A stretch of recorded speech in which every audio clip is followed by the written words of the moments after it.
just off Via Vincenzo Foppa, near what will be the station California on the much-needed, soon-to-be-opened Metro Line number 4 in Milan, on quiet Via dei Sormani, is El Ganassi, where I was headed for dinner.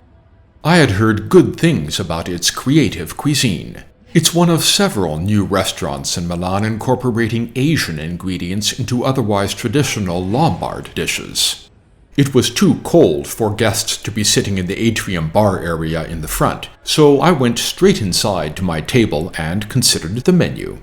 An amuse-bouche came shortly after the breadbasket. A chunk of tuna in karashi mustard with strips of cabbage in soy sauce. And the waiter explained that the restaurant's name El Ganassi is the word for guancia, cheek, as in veal or pork cheek, in Milanese dialect. My ears hadn't quite opened after the flight 3 days earlier, and I had noticed a bit of dizziness from a buildup of pressure, so I decided to forego alcohol for a few nights. That's why there's no bubbly to start off with. Dinner began with an antipasto of mackerel cooked in oil, with drops of avocado cream on many coils of a beetroot reduction, edible blossoms, a bit of kumquat powder, and prawn crackers. Mackerel is, in my opinion, a very underrated fish, and one which I love, so I was very pleased to be starting with this antipasto and its combination of flavors.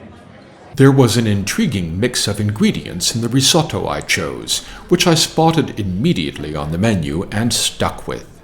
Its first component was listed as Formaggino di Montevecchia, which the waiter told me was a fresh goat's cheese from the eponymous town just south of Lecco.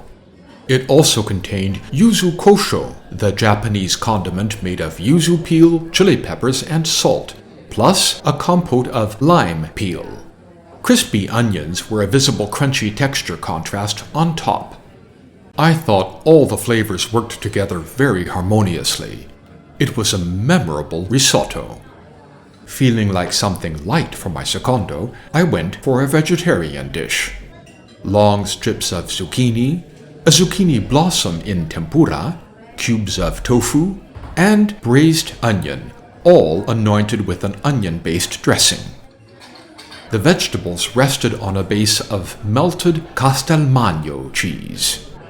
Discovering myself unexpectedly full after the secondo, I passed on the more substantial desserts and went for 2 scoops of yuzu sorbet. I forgot to inquire as to what the crumble underneath the sorbet consisted of, but I remember that it was very good, as was the sorbet.